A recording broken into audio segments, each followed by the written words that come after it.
And when you look back at yourself a year ago, the progress that you have made in your life, and you realize it wasn't some huge change. It was one small change on top of another. And when you make one small win, it motivates you that much more to make another small win. When you are down on motivation, take some time off if you need it. Assess your situation, heal, learn. Take the time to take care of your base needs, and then get this snowball rolling again. So many of you are like looking at that end goal. Oh, I'll never get there. I'll never have the motivation. And you know what? You won't unless you start. You need to get the snowball rolling. It is those micro wins every single day. Do you believe you can do it? Can you get out of bed today? I remember, my gosh, I would sleep all day. I'd be like, I can't get out of bed today. I don't have the motivation to get out of bed today. I can't go to work today because my baseline needs were not met to get the ball rolling. And you are not going to have the motivation to go do these amazing things, to do these crazy things when you cannot get the motivation to get out of bed. Your brain, your body has other things to worry about than going and achieving success. When you are listening to trashy music all the time, when you are watching these scary movies all the time, it is having an effect on you, a negative effect on you, on your brain, on your body that you are not even realizing, okay? And it is affecting your baseline needs. It is affecting your motivation.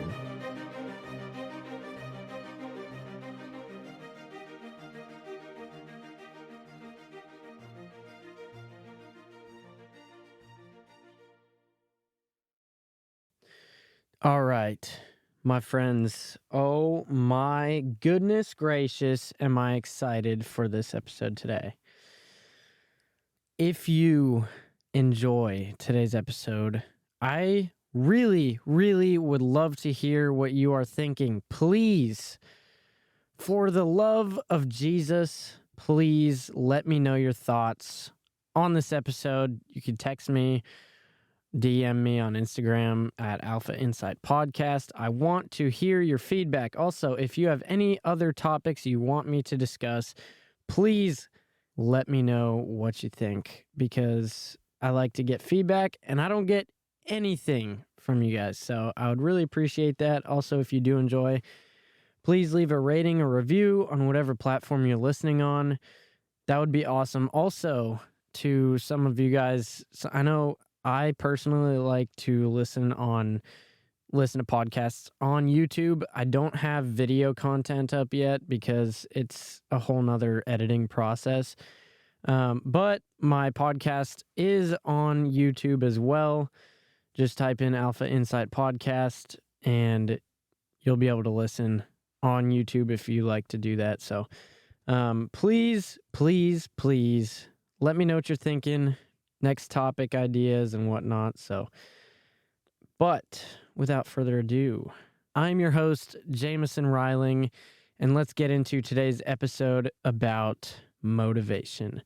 The process that starts, directs, or maintains goal-oriented behaviors, motivation. And I was looking into it, and there is no clear definition.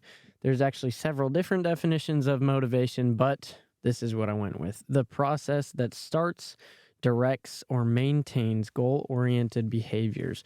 So, if you are listening to this episode, you either want more motivation or you are like me and you just want to learn about it, or, whatever it is. So today, oh my gosh, I did so much research for this episode. It is insane. I've got all the links on, I don't know, if you type in, I think I'm hosting this on Captivate FM. So if you go on Captivate, the website Captivate FM, Alpha Insight Podcast, you can find the website with all the links and stuff. So if you want to do your own research, I always recommend it. Don't just take my word for it. Look into it yourselves. But if you don't, you can listen to my point of view. And what I found. So, Motivation. What is motivation? Okay. So motivation, I'm just going to dive right into it. We have there's two types of motivation to get this very clear. We have number one, intrinsic motivation, which is an internal sense of motivation, and then we have extrinsic motivation, which is an external form of motivation. So intrinsic the motivation comes from within yourself. Extrinsic motivation comes from an outside source. So I'll explain everything in a second. Extrinsic motivation is external. So you get it from someone or something else or a driving force. And for example, you don't want to get fired, so you go above and beyond in your job so that they keep you around. Or looking at it on the flip side, you want a raise and you are striving for the top of the company, so you work harder. That is extrinsic motivation. Or another example, your friend will pay you $20 to change his oil in his car or whatever. This is extrinsic motivation. So you have the behavior because of a reward at the end or in fear of a consequence. So both are motivation. Whether you choose to look at the situation in a positive or a negative light, it gets the goal completed. Extrinsic motivation is a prize at the end. It's like a carrot dangling in front of you that you can clearly see. You've got the end goal right there and you're going to go get it. Or it is you running from a consequence. I have to do this so I don't get fired. I have to do this so this doesn't happen. Whatever it is, right? That's extrinsic motivation. So, intrinsic motivation. I want to get this very clear for everybody. So, we are intrinsically motivated when we do something just because we want to do it and because the act of doing it provides us with a feeling of pleasure based on our natural interests, values, and passions. That is when we are intrinsically motivated. So motivated from within. So intrinsic motivation comes from within. It's a driving force to complete X task or achieve X goal because you're interested in it, because you want to know more about it, because you want to do it because it makes you feel good and it satisfies you. And you may be thinking, it's all the same. Motivation is motivation, but hear me out with this. I've got an awesome story and I found some amazing research to help you kind of distinguish the differences here. So, do people stay at their job? Okay, so hear me out about this. So you think that motivation is motivation, right? It doesn't matter if it's intrinsic or extrinsic, it's all the same. But hear me out on this one. Do people stay at their job the rest of their life because they enjoy it and it fulfills them? Or do they stay at the same job forever because of fear of losing everything? Maybe because they're getting paid well so they can tolerate the pain, right? Which I've talked about in different episodes as well. How you are able to tolerate pain much more because you have a reason to do so. So, you looking around, like a lot of people, they live their lives, they've got a crappy job that they hate, right? But they stay with the same job. Why? Because they're extrinsically motivated. They're either afraid to lose everything, or, maybe it's like, it's too late. I can't change my job now. Or, oh man, I get paid well, so I can't really complain, right? But I hate my job, but hey, at least I get paid well, right? That is extrinsic motivation. That's not a satisfying motivation from within. You are at that job because of gaining a reward or running from a consequence. So, two different types of motivation there. One intrinsic, satisfying and fulfilling, while the other extrinsic, done because of the reward or out of fear of the consequence. Now, now that I got that out of the way, now that you know what motivation is, and you know there's two different types of motivation, intrinsic and extrinsic, internal and external. You are doing something because you love it, because it fulfills you, because it satisfies you, or you are doing it because there is a reward to be earned, or there is a consequence if you do not, right? So there's a study developed by Carl Duncker in 1945 called the candle problem. Now this is super, super cool. I was doing hours and hours of research on this topic, and I'm so very excited to talk to you. That's probably why I'm talking a little bit fast today. So the candle problem, developed by Carl Duncker in 1945. Okay, the candle problem, it works like this. So he tells the students that, okay, so he puts the students or participants in a room with a table pushed up against the wall. On the table, there's a candle, a box of drawing pins, and a book of matches. Okay, so you have all these people in a room, a table up against the wall, and there on the table there's a candle, a box of pins, and a book of matches. And their challenge is to put the lit candle onto the wall so that it will not drip wax onto the table below. Okay, so that's the problem that they're trying to solve here with this experiment. Now, some people had thought, oh, maybe they could use the match and melt the candle to the wall and let it dry. That didn't work. So it either wouldn't stick to the wall or the wax would just melt right onto the table below. So that didn't work. They tried pinning it to the wall using tacks. That also didn't work because the wax, when the candle was lit, was also dripping onto the table. So that didn't work as well. They tried a few other things. Nothing was working. So he showed them something else. He showed them another picture of the same thing. The same problem. The table up against the wall. You got the candle. You got the box of tacks. And you have the matchbook. But this time, he took the tacks out of the box, laying on the table. And they found that you can pin the box to the wall and set the candle in it. And when you light the candle, no wax got on the table. You tracking with me? I know it's a mental, you got to kind of picture this in your head because I don't have a picture with you. I don't have a picture on Spotify to show you, unfortunately. If you look it up, you'll understand what I'm saying a little bit better, but just try and picture this, okay? So he found that they understood they could solve the problem much quicker when he removed the tacks from the box. So then you had a box and tacks. And so in this experiment, they were testing functional fixedness, a cognitive bias that makes it difficult to use familiar objects in different ways. And that test was to measure functional fixedness, right? So not measuring motivation or anything like that. But fast forward to 1962, when Sam Glucksberg, a professor in Canada, repeated this experiment, but this time a little bit different.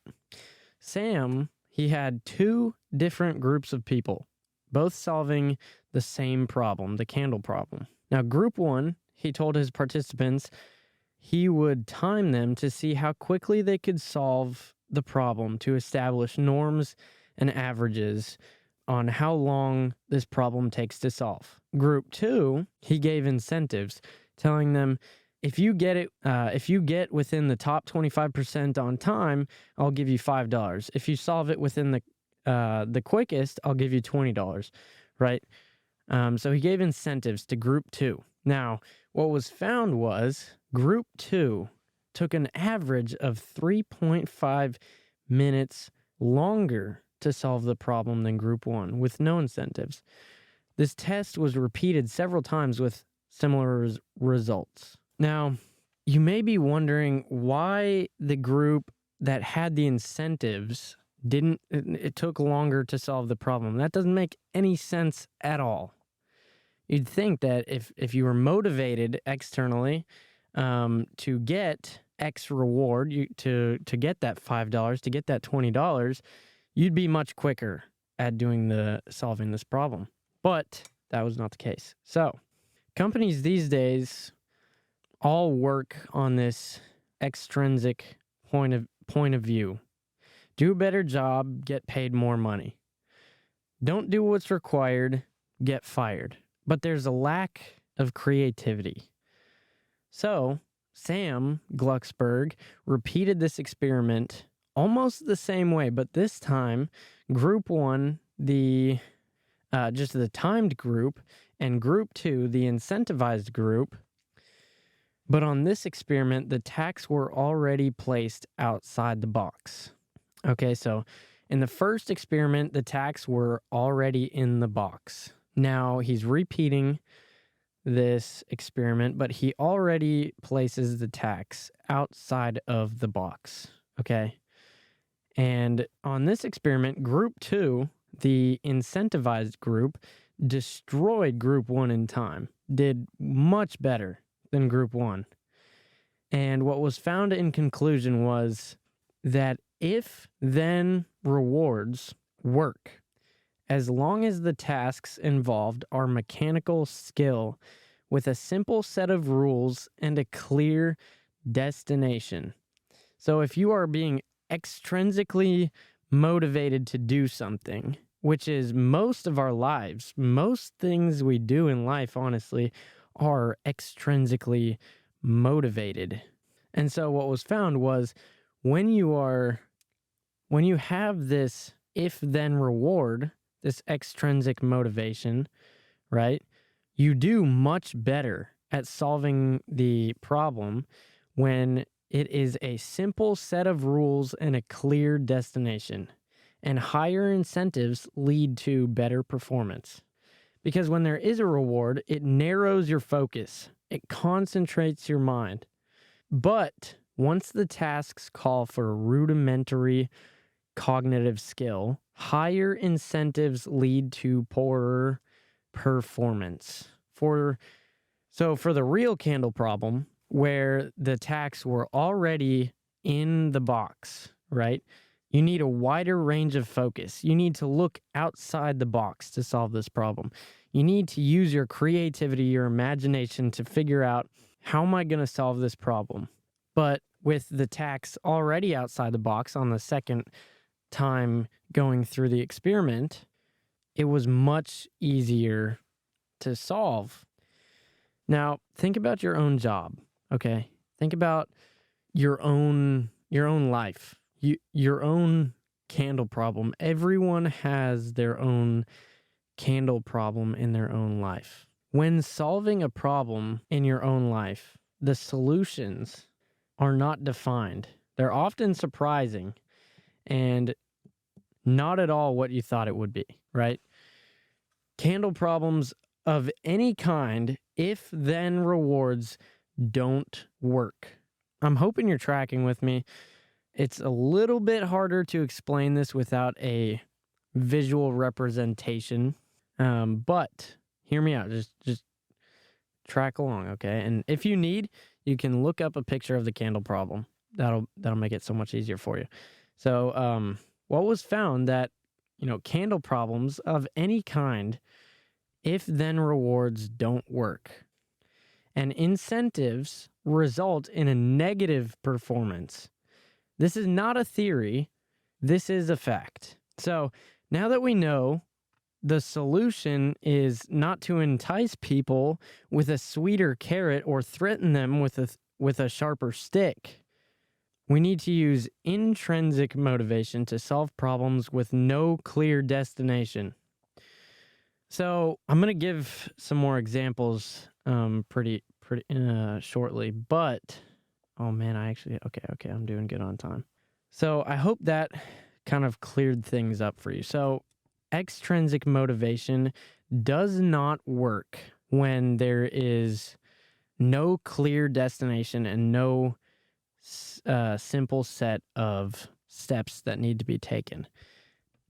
Everyone has a candle problem in their own life, and incentives result in negative performance when you have a problem that does not have a clear destination or simple set of rules to reach that destination. And so think about it in your own life. Like, how do you normally solve your problems? You have maybe this destination, you have this thing you need to do or whatever. You don't know how you're going to solve this problem. Maybe you have to like make up X amount of money so that you can fix your car or whatever it is, right?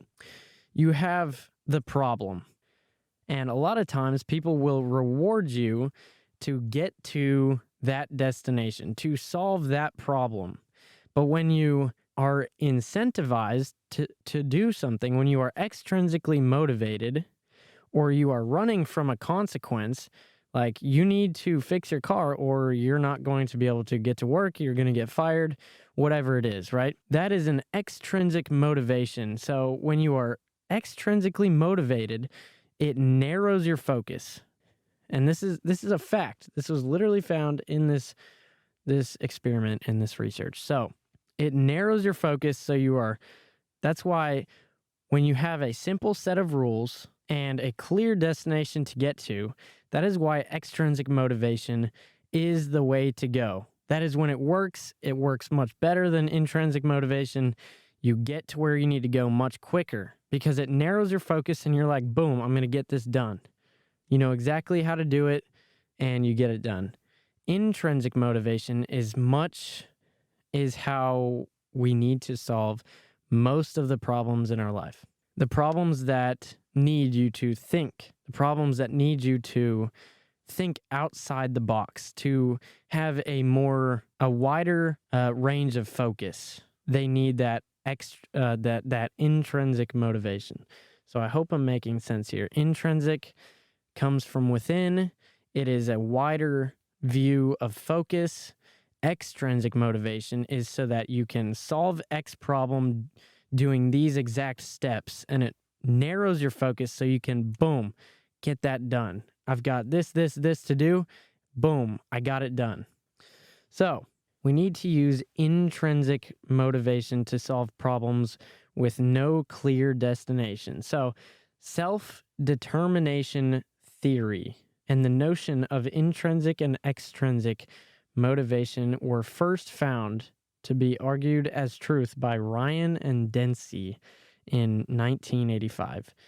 This motivation is determined by three essential inborn psychological human needs that motivate performance. So this is explaining intrinsic motivation. So now that we know what extrinsic motivation is, that outside driving force, you're either running from consequence or you are getting X done, you are getting the goal done so that you get X reward, right?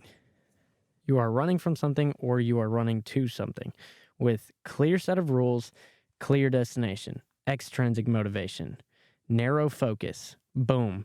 Now, intrinsic motivation, here's what we are looking at. So this motivation is determined by three essential inborn psychological human needs that motivate performance. Number one, autonomy. Refers to our willingness, volition. So if you want to have that inner driving force, that inner motivation to get things done, to solve these problems in your life, to solve these candle problems in your life, you need intrinsic motivation. And this is how you get intrinsic motivation. It refers to, number one, autonomy. It refers to our willingness, volition, or perceived control over what we do. It involves how much we say we have over, when and how we do something, and how much we want to do something rather than have to do it. So the first thing that makes us intrinsically motivated to do something is our choice to say no. It's perceived control over what we do. This is the first This is why the first reason of why we get intrinsically motivated to do things, because we are willing to do it. We have perceived control over what we do, and it involves how much we say we have over when and how we do something, and how much we want to do something rather than have to do it. So we are more motivated when we have the say so, when we want to do it, when we think we can do it, when we choose when we want to do it. And number 2 is competence, refers to our willingness. Okay, I'm back. I'm so sorry about that. So number 2 is competence. So we are intrinsically motivated. If activities are too easy or too difficult, they are not engaging and therefore less motivating. You can avoid this by identifying opportunities to adjust the level of difficulty of the target activity to match your own capability. Sticking to the example above, if you want to take up running, this might mean aiming for a challenging yet achievable distance rather than tackling a full marathon. So, competence, the second reason you are intrinsically motivated to do something is, can you do it? Number 1 is, the first reason is, do you want to do it? The second one is, can you do it? Do you believe that you can do it? Hold on. So I'm so surprised because I took a whole bunch of notes and I did not write them in my script. So now I have to look through my notes real quick. This guy did an amazing speech on motivation and I took some notes on it. And okay, number 1, the first reason to be intrinsically motivated, can you do it? All right, so answer these 3 questions and you will be intrinsically motivated. Can you do it? So that's the first one. Autonomy is, can you do it? Do you have the time?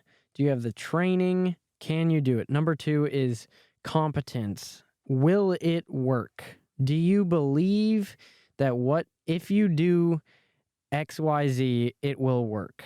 And number 3, is it worth it? Which is relatedness. Is the level of feeling cared for and connected to others? It is the degree of meaning we derive from an activity, the sense of connectedness to others it brings us, and if it is aligned with a purpose bigger than ourselves. Relatedness is also sometimes referred to as belonging. So, if you come across a source inviting you to develop an ABC mindset for motivation, you'll know it refers to the 3 components: autonomy, belongingness, and competence of self-determination theory. So, you are intrinsically motivated when you can answer these 3 questions. Can you do it? And yes. Will it work? You believe it will work. Believing the behavior will lead the ultimate outcome. And then number 3, is it worth it? If you answer yes to all 3 of these things, then you are motivated to complete X task. Okay, so answering these questions makes you feel competent. It makes you feel like you have a choice. Okay. I'm getting ahead of myself. So, internal or intrinsic motivation is highest when we feel we have a say. We can do it rather than we have to do it.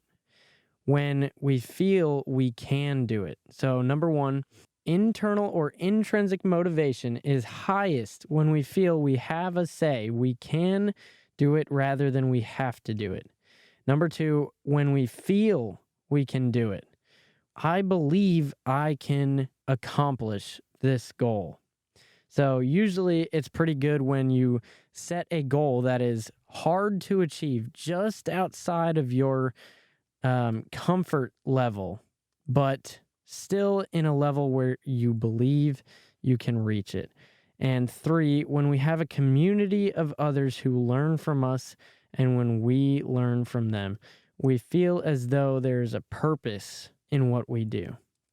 That is when your intrinsic, your internal motivation is highest.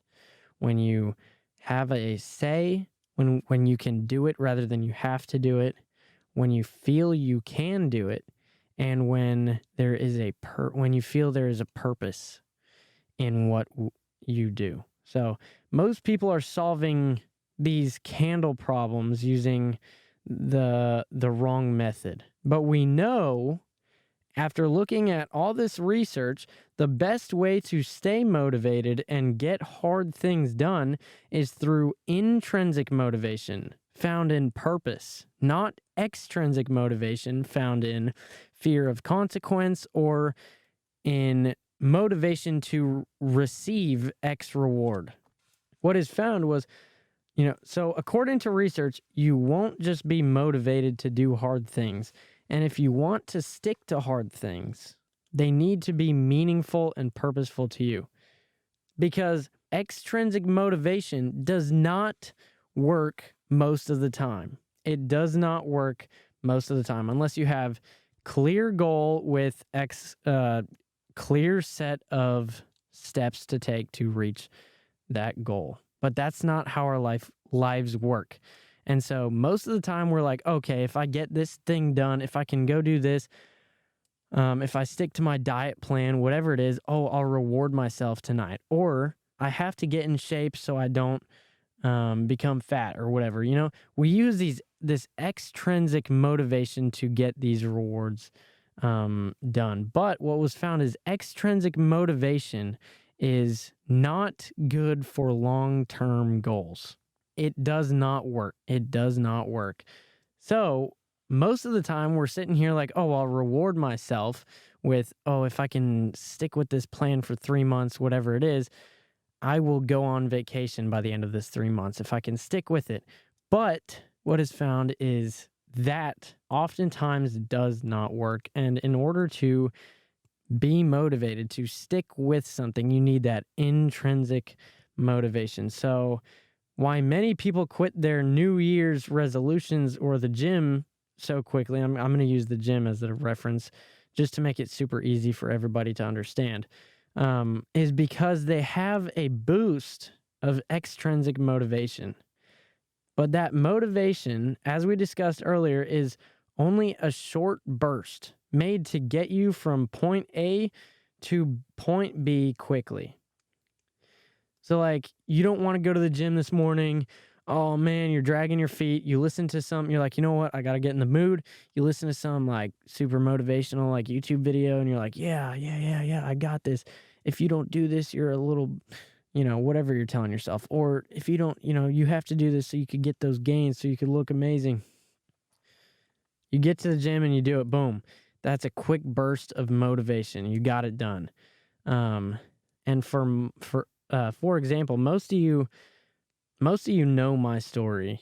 And so for me, getting in the gym and changing my life was an extrinsic motivator. I did not want to change my life. I was totally happy. I mean, I was not happy, but I was doing my thing. I did not want to sober up. I did not want to go to the gym. I did not want to do this. I did not want to do that.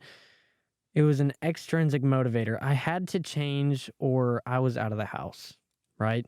If I did not achieve X goal, this consequence would happen. So I was extrinsically motivated. So I lived with this extrinsic motivation for a long enough period of time where my own purpose and meaning in life had changed. My intrinsic goals and motivations had shifted to want this new lifestyle. Is this making sense here? So I did not, I switched from an extrinsic motivation, you have to do this or you're out of the house, to my goals, my beliefs, my purpose, my meaning in life had changed. And now I did these things because I wanted to, because I believed in it. So I had gone from hating this behavior, let's use the gym for an easy example, from hating it, but being forced to go, or else I would get, like I said, poked by a sharp stick, right? It's either you're poked by a sharp stick or you got that carrot dangling in front of you, right? Extrinsic motivation. So I went from hating it, being forced to do it, to enjoying it and feeling uplifting and purposeful to me becoming my new perception of purpose had changed from wanting to please myself to become the best version of myself. So I had changed from hating it and from being selfish, from wanting to please myself to my wants, and my purpose had changed to now I want to become the best version of myself. Now I am intrinsically motivated to go to the gym. And many people start a habit without asking if they can do it and if it'll even work and is it even worth it. If you answer no to any of those questions, you are not motivated to do whatever it is you're thinking about doing. You may start and quit soon after because you don't believe one of those questions. So let us go through it. Let's just say, your friend tells you to start going to the gym, right? That is an extrinsic motivator, okay? Your friend tells you to start going to the gym. And so you begin to go. You always wanted to lose that weight anyways. You were like, you know what? I can do it. That's the first question you asked. You answered, I can do it. Now, you see some slight progress within the first month or first few months, right? So you're like, oh, okay, yeah, this will work. This is awesome. And you're believing that it is worth it. So you're thinking you're gonna stick with it. But soon after that couple months, you stop seeing progress. And your friend tells you you need to diet. If you really want to see the results, you need to diet. You don't want to give up fast food, and going to the gym is taking a lot of time anyways in your life, and it no longer seems worth it. It's just like, oh man, it's so much work. I have to give up this food. It's taking up so much time anyways, and it's no longer worth it. You're not seeing the results anymore, and that is what's called learned helplessness. Learned helplessness occurs when a person who has experienced repeated challenges comes to believe they have no control over their situation. They then give up trying to make changes and accept their fate. So they're like, oh, well, it's going to take so much work. And then even sometimes you stick with it and you keep doing it and you're not seeing the results that you want to see. So you're like, okay, well, it'll never change. I'm just going to give up on life, and it's fine. It is what it is. I'll never lose the weight. Learned helplessness right there. And I talked about that in another episode quite a while back too. So you've accepted your fate. Nothing will change, and it is no longer worth it. So you decide to give up. Or some of you keep going just to push it. You think maybe it will work. So you keep on going. You're like, you know what? Maybe it'll work. And further down the line, you see the results you want to see, and the behavior actually becomes worth the trouble. See, life is hard any way you go, any way you decide to go. It is hard to stay in shape, and it is hard to be overweight. It is hard to be super skinny, right? It is hard to go to work, but it is also hard not having any money. It is hard learning new things, but it is also hard not staying in the same place forever. It is also hard staying in the same place forever. Your life will be hard no matter what path you decide to take. You will always have problems in your life, but you choose which problems you have. You choose to continue to have problems that are difficult and make you worse off because of them, or you can choose to have problems that change your life and make you better for them. Now, some of you are thinking, what if I have no motivation at all? I know that question is in some of your heads. You're like, Jameson, I don't have any motivation at all. So I was just basically telling you what motivation is this entire time, right? Which I personally find absolutely fascinating, and it was so much fun learning about. But what if you have no motivation? Jameson, I don't have the motivation to even get out of bed. You're like, Jameson, I don't have any motivation, intrinsic or extrinsic. So What then? Well, let me tell you, my friends, it is impossible to have no motivation. Hear me out. 20th century psychologist Abraham Maslow, I don't know if I said his name right, proposed the theory that human needs are intrinsically prioritized and that some needs must be fulfilled before others can be of concern. So no matter how unmotivated you feel, even if you lay in bed all day, you still go to the bathroom, you still eat food, you still sleep because your physical needs, so your physical needs are all met. And that is the baseline of motivation. The lowest of the low, the baseline of motivation is the bare essentials, the necessities that your body needs to continue to function. But when you feel a lack of motivation, it is often because some baseline need is not being met. Something that your body or mind needs that is not being satisfied. Okay, so for example, you don't have the motivation to work out because you are tired. Eat some food, get some pre-workout in, and boom, you're feeling good. You're feeling good to go. You're motivated. Let's get this done. Boom. You are now able to go to the gym because your baseline motivation, your baseline needs have now been met. You didn't get the sleep you needed maybe, but you got that pre-workout in. So boom. And you ate some food, boom, your body feels much better. You're like, okay, now I can go do this. Now, some of you are like, Jameson, I eat food every freaking day. I drink water. I get plenty of sleep. Sometimes I get way too much sleep. I'm getting all my physical needs met. What are you talking about? I still have no motivation. So it is the baseline of motivation is not only physical, but it is also psychological. So, example, you are depressed. Let's say you have had a huge stressful situation happen and your body and your mind are telling you to take a moment to heal or meet that need before you can go focus on going to the gym or going out partying or going to see friends, whatever it is. Now, some of you are depressed. Some of you don't have the motivation to go do things, to go do hard things, to go challenge yourselves because something along that baseline of motivation, one of your needs, whether physical or psychological, most likely psychological, is not being met. Maybe it's you feel lonely. You feel lonely in life. You have no friends. You have no family. Nobody that loves you, which I'm telling you right now is a complete lie.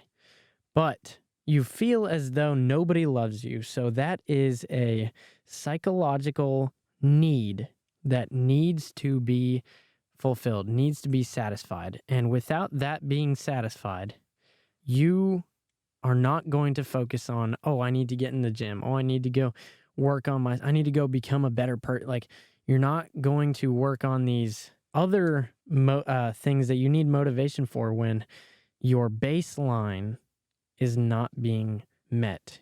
It's not being fulfilled, not being satisfied. So growing your intrinsic motivation, and this is all intrinsic motivation here. Growing your intrinsic motivation is usually not super easy, but when you are lacking motivation, the best thing to do is start. The best thing to do is just to start. So what was found was often people don't start things because they look so far out to the end goal, so they just never even start the habit. Motivation is like a rolling snowball. You build micro wins every day, and those build up. It's like, you start rolling a snowball down a hill, and it slowly gets bigger and bigger and bigger and bigger, right? It just keeps building. You build micro wins every day, and those build up.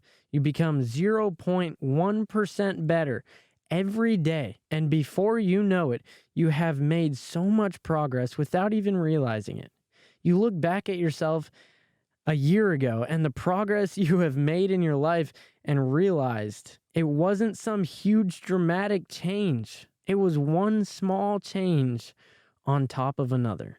Your life is not going to change overnight. You are not going to have the motivation to go conquer the world overnight. If you want that internal drive, you want that internal motivation, you need to start with something. You need to figure out, why is it that I do not have the motivation? You need to take care of that baseline motivation. You need to take care of your body, take care of your mind. A lot of you guys are sitting there like, man, when I was in therapy and stuff, people would tell me, they're like, oh, how much sleep are you getting? What's your sleep schedule? And it would just be all over the place. What are you eating? What are you putting in your body? What's coming, like, what are you listening to? What are you watching? How's your sleep? And I'd be like, oh, I'm eating total trash and I'm sleeping like, every couple hours. And then like, I'm either oversleeping or undersleeping. My sleep schedule was all over the place. My body was wanting me to like stop. I was not motivated in life to do anything other than eat, sleep, and like do drugs, basically, because that felt good, because I was so all over the place. And when you take care of your baseline needs, you start eating a little bit better, you start getting that sleep you need, you get on a schedule, which schedules are so much more important than I could ever like imagine. Like so many people, I always thought, like, I'm like, why is this therapist stressing to me that I need a good sleep schedule? Like, stop. It's so annoying. That's not going to solve my problems at all. No, it's not going to solve all your problems to get in a schedule, to be healthy, to get in the gym. It's going to get the ball rolling, and you are not going to have the motivation to go do these amazing things, to do these crazy things, when you cannot get the motivation to get out of bed, when you cannot get on a schedule, when you are not meeting your baseline needs, because your brain, your body has other things to worry about than going and achieving success. Your body is worrying about, hey, can I please get some sleep? Can I please get some decent food in me? Can I please start, not being so negative all the time? When you are listening to trashy music all the time, when you are watching these scary movies all the time, it is having an effect on you, a negative effect on you, on your brain, on your body, that you are not even realizing, okay? And it is affecting your baseline needs. It is affecting your motivation.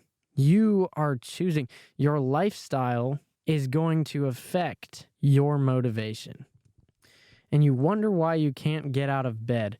You are so depressed because you are not meeting your basic needs. And so your body's like, okay, we need to worry about this before we can worry about getting into the gym, before we can worry about meal prepping, before we can worry about going to college, before we can worry about whatever it is. I need to get on a schedule. I need to be healthy. I need to feel good. And then I can start worrying about these other things. And so many of you are like looking at that end goal. Oh, I'll never get there. I'll never have the motivation. And you know what? You won't unless you start. You need to get the snowball rolling. It is those micro wins every single day. Do you believe you can do it? Can you get out of bed today? I remember, my gosh, I would sleep all day. I'd be like, I can't get out of bed today. I don't have the motivation to get out of bed today. I can't go to work today because my baseline needs were not met. I was so depressed. I could not get out of bed because I was on some crappy sleep schedule, because I was treating my body terribly, because I was putting garbage music in my mind, because I was watching terrible things. I had no motivation because my baseline needs were not even met. So you will never, listen to me. Like, if you want more motivation, you need to, can you get out of bed? Let's just say, where you're stuck right now, you literally cannot, you have no motivation to even get out of bed today. Let's just say that, okay? If you have no motivation to get out of bed, what's the step that you can take? Something you believe you can do, something you believe it will work, and something you believe is worth it. Okay, you're hungry. You're getting hungry. You're still in bed, whatever it is. Can you get out of bed? Yes, you can. Will it work? Yes, it can. It will work because you have legs, unless you don't, which you could still get out of bed, right? Is it worth it? Well, do you need that food? Yes, it's worth it. So then, boom. It was challenging enough, but it still got you out of bed. It was challenging enough to where it was uncomfortable to do, but it was still achievable. That, my friends, is how you build intrinsic motivation. Setting a goal that is just a little bit out of your comfort zone, something you don't fully know, like, oh, maybe it'll be a little bit of a challenge, but I still think I can do it. I still think it will work. I still think it is worth it. Your life is not going to change overnight from 0 to 100%. You need to build these micro wins every single day. Go take out the trash, do something a little bit uncomfortable, and then boom, that builds a micro win. It's on a micro scale. After you take care of your baseline needs, you can start worrying about building the snowball. And when you look back at yourself a year ago, the progress that you have made in your life, and you realize it wasn't some huge change. It was one small change on top of another. And when you make one small win, it motivates you that much more to make another small win. When you are down on motivation, take some time off if you need it. Assess your situation, heal, learn. Take the time to take care of your base needs, and then get this snowball rolling again. That's what I've got for you on motivation today, my friends. I really, really hope you enjoyed today's episode as much as I enjoyed doing the research and recording and doing this whole process for you. Oh my goodness, so much fun. So much fun. If you made it this far in the episode, I'm proud of you. I am surprised because we live in a goldfish world where nobody can stay focused for more than 15 seconds. So props to you. That is amazing. Let me know what you thought about the episode and whatnot. But thank you for listening. I appreciate you. Peace out.